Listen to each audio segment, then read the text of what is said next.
नमस्कार दोस्तों, hop sky channel पर मैं रणधीर आपका स्वागत करता हूं। आज हम बात करने वाले हैं इतिहास के सबसे खतरनाक और रहस्यमयी शख्सियतों में से एक एडोल्फ हिटलर के बारे में। हिटलर का नाम सुनते ही दुनिया क्यों कांप उठती थी? उसके पास ऐसा क्या था जिसने पूरी दुनिया को डरा दिया? कैसे एक आदमी ने जर्मनी को अपने कब्जे में ले लिया और दुनिया को युद्ध की आग में झोंक दिया? आज के इस वीडियो में हम हिटलर के जीवन, उसकी विचारधारा और उसके कार्यों के बारे में विस्तार से जानेंगे। तो चलिए शुरू करते हैं। एडोल्फ हिटलर का जन्म 20 अप्रैल 1889 को ऑस्ट्रिया में हुआ था। उसका बचपन बहुत संघर्षों में बीता। उसके पिता एक सख्त व्यक्ति थे और हिटलर को कला में बहुत रुचि थी।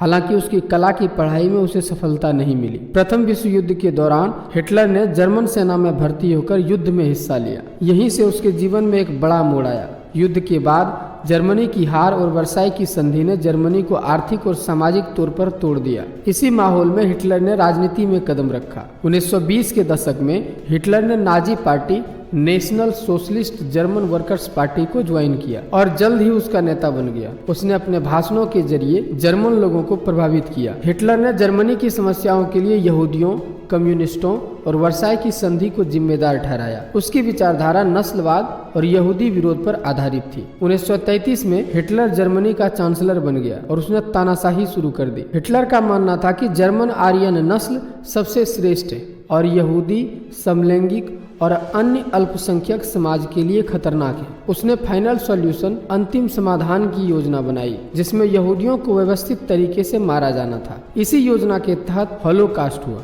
जिसमें 60 लाख से ज्यादा यहूदियों की निर्मम हत्या हुई। यहूदियों के अलावा लाखों रोमा, विकलांग और राजनीतिक विरोधियों को भी मार दिया गया। यही क्रूरता दुनिया के लिए डर का कारण बनी। हिटलर ने जर्मनी को एक सैन्य महाशक्ति बनाने के लिए अपनी पूरी ताकत झोंक दी। उसने ब्लिट्जक्रेग, बिजली की तरह तेज युद्ध की रणनीति अपनाई जिसने यूरोप के कई देशों को घुटनों पर ला दिया। 1939 में पोलैंड पर हमले के साथ द्वितीय विश्व युद्ध की शुरुआत हुई। हिटलर ने फ्रांस, नॉर्वे और अन्य देशों पर कब्जा कर लिया। उसकी सेना इतनी ताकतवर थी कि पूरी दुनिया उसके आगे बेबस लगती थी। हालांकि 1941 में सोवियत संघ पर हमले और 1944 में नॉर्मंडी की लड़ाई के बाद हिटलर की ताकत कमजोर पड़ने लगी। अमेरिका, ब्रिटेन और सोवियत संघ की संयुक्त ताकत ने नाजी जर्मनी को हरा दिया। हिटलर का डर सिर्फ उसकी सैन्य ताकत से नहीं था बल्कि उसकी बर्बरता और निर्दयता से भी था। उसने लाखों लोगों को मौत के घाट उतार दिया और पूरी दुनिया को युद्ध की आग में झोंक दिया।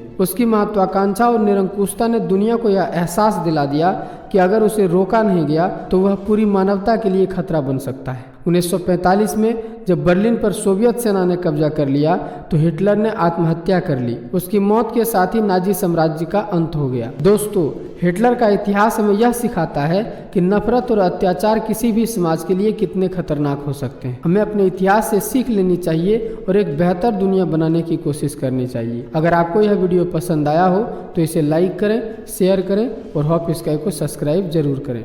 मिलेंगे एक नए वीडियो के साथ, तब तक